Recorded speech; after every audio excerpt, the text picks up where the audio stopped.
What's up, y'all? TBrown31 here, back with JaboctheGreat. Once again, we have another episode of The Last Word. And man, we are coming off of a crazy weekend in football. We're going to try to cover most of it. And we're going to start, as you can see by the title, with two games from this past Saturday night. Alabama and LSU, Washington and USC. Two pretty good games with some high-power offenses, as you can see. So we're going to start with the Alabama LSU game. They were 8-14, respectively, coming in. Bama comes out with that 42-28 victory. It was a pretty close game early on, but later in the third quarter, Alabama started to pull away into the fourth quarter, and they got that one out of there. Yeah, this was a crazy game, back and forth in the first half. Ended up being 21-21 by halftime. Both teams actually missed a field goal. This was a bad game for kickers as a whole. LSU's kicker would go 0-1 on field goals. Alabama's 0-2. The second field goal Alabama missed would not mean as much, but the first one was during the first half. Game's close. Had a little more meaning there. Both quarterbacks actually played pretty well. Jalen Milroe, 219 yards in the air and then 155 on the ground with 4 rushing touchdowns.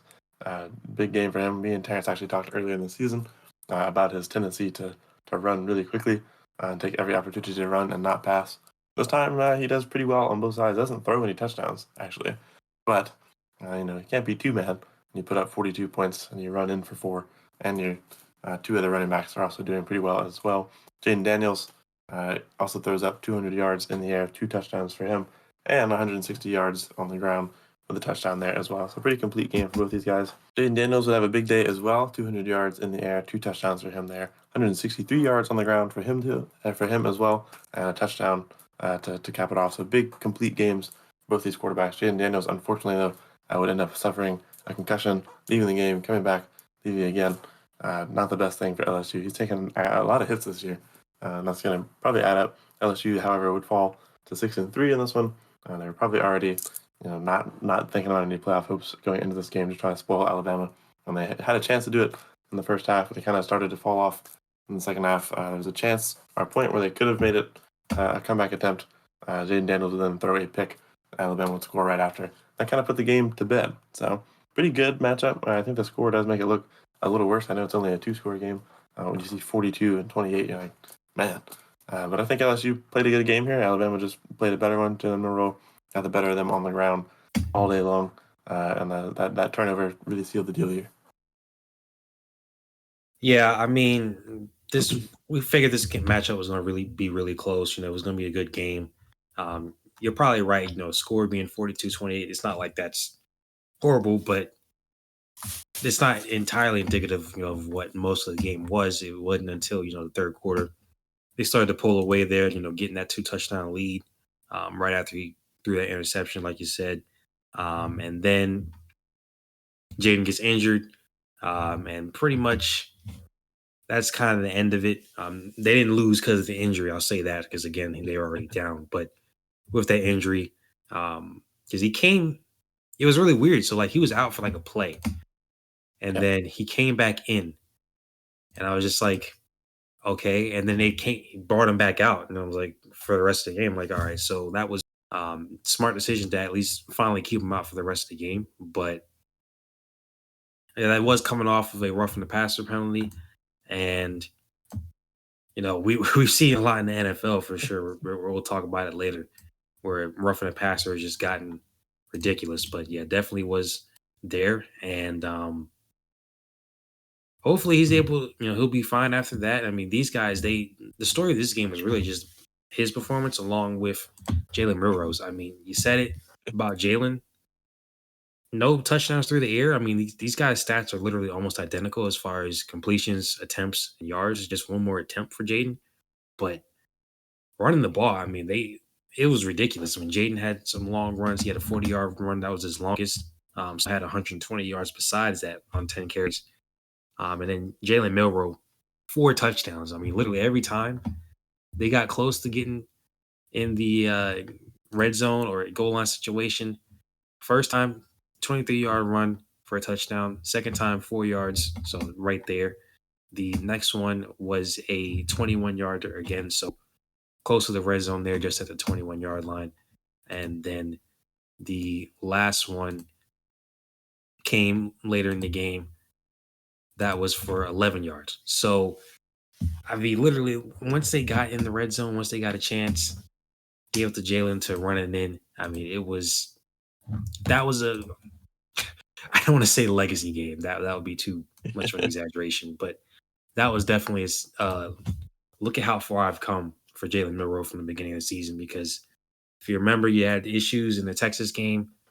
Still a little bit of those issues in this one as far as just overthrowing guys. It was a little frustrating sometimes. Like, I'm not rooting for either team, but like seeing him overthrow guys, I was like, Jalen, just put it right on him, man. Like, because he probably would have had 300 yards if he hadn't been a little bit more accurate in this game. So, but it was definitely a look at me moment. Look how far I've come since the beginning of the season. And you said that LSU wasn't going to get to the playoffs. They already had 2 losses coming into this game. But definitely now you're going to be hard pressed to be able to get into the SEC title game from here as well. Yeah, so tough results for LSU in this one. Moving from there, we'll have some more tough results as USC, as we mentioned earlier, dropped another game to another rival here. They lose to Washington 52-42. Big shootout game. Kind of a classic offensive performance as these two high-powered offenses come together and do a lot. Caleb Williams and Michael Penix Jr. both play well. Williams puts up 300 yards, 3 touchdowns. Has a pretty efficient game. Penix has a pretty efficient game with 2 touchdowns. But the real big story for this one, at least in my eyes, is Dylan Johnson, running back for Washington, comes out with a 256-yard, 4-touchdown game. His longest run, the 53-yard run. You take that away, there's still 203 yards. Had some other big runs in there as well. But these two teams score back and forth a lot throughout the whole game. Washington really puts it on them in the second quarter with 28 points. And then after that, it doesn't look dead for USC. They still stay alive. They put up some more points in the third quarter, but they go into the fourth and end up scoreless as Washington holds them off, holds them to a turnover on downs, I believe, puts up 10 points in that fourth quarter. That'd be the 10-point differential that the game ends with. But the big story here is definitely Dylan Johnson in a battle of 2 Heisman candidate quarterbacks comes out and goes, watch this, and puts up almost 300 yards, 4 touchdowns, runs all over USC. Michael Penix also runs for a touchdown. So crazy day on the ground for both these college games that we've covered here. But this one comes from a running back and not the 2 quarterbacks. Yeah, obviously you expect Washington to put up points here. Like, that's not really the surprising part. But once again, for USC, again this season, they've allowed so many points on defense. And obviously now they've gotten rid of their defensive coordinator. Got fired, Alex Grinch. He's out of there. He's been with Lincoln Riley specifically for, I think, like 6-7 years. I can't remember exactly. He's been with him because he was there at Oklahoma with him. Then came over. So yeah, he was with him at Oklahoma since 2019. So this would be the 5th year. Then came over to USC with him, defensive coordinator. So yeah, it was time. I mean, we knew about this, ever since the Oklahoma days with Lincoln Riley and Alex Grinch. You score a lot.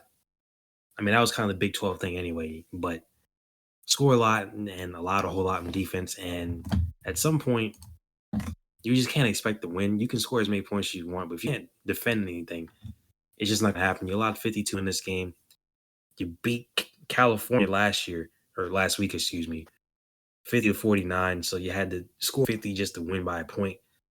The Utah game, allowed 34, allowed 48 to Notre Dame, 41 to Arizona, 41 to Colorado, and then Arizona State 28. So outside of those first, couple games to start the season, it literally seemed getting run over on defense all season. So not super surprising. They were obviously not going to make the playoffs anyway, but they were looking at the Pac-12 championship at that point. Their last year in the Pac-12. That's not going to happen either. So definitely frustrating for Caleb Williams, Lincoln Riley out there. And I can't say, I can't speak to whether or not firing Alex Grinch is going to change anything for the rest of this season. You can talk about play calling and everything like that. Players are out there allowing all those points too, so don't know if it'll change that much for them. But at least going forward next season, you would think it would help as they move to the Big Ten. Yeah, I would think so. And I think this, you almost feel bad for USC here. I've been a big fan of Washington throughout this season. I've enjoyed the kind of explosion of Michael Penix Jr. here. But I got nothing against Caleb Williams. Had some sad moments in the crowd with his mom after this game. It's weird to see a team be such a high flying team and just kind of get destroyed by their rivals over and over again. So this is a big blow to their playoff hopes. It's a big blow to the hopes of them getting that Pac-12 title. It looks like Washington is cruising on their way to get it. Some other Pac-12 teams that are probably more eligible to make it against Washington than USC. So unfortunate way to kind of close out this year for them before they start to move on. But yeah, impressive win for Washington to turn positives for them. They look like they are going to cruise to potentially a Pac-12 title. Still, we don't have the CFP rankings yet. Still currently, I believe, sitting outside of the top four. So we'll see if this does anything. They did allow 42 points. And as highly rated as Caleb Williams is, USC itself is obviously not as highly ranked. So that can hurt when you allow 42 to a team like that when you're already kind of a team that maybe they're not going to look at too well. But we'll see where it goes. It would be nice if the rankings were out before we did this one, but they just don't quite come out yet. So I think it'd be interesting to see if they squeak in. I doubt it this time, but we're going to get to some games soon in college that might shake that up a little bit.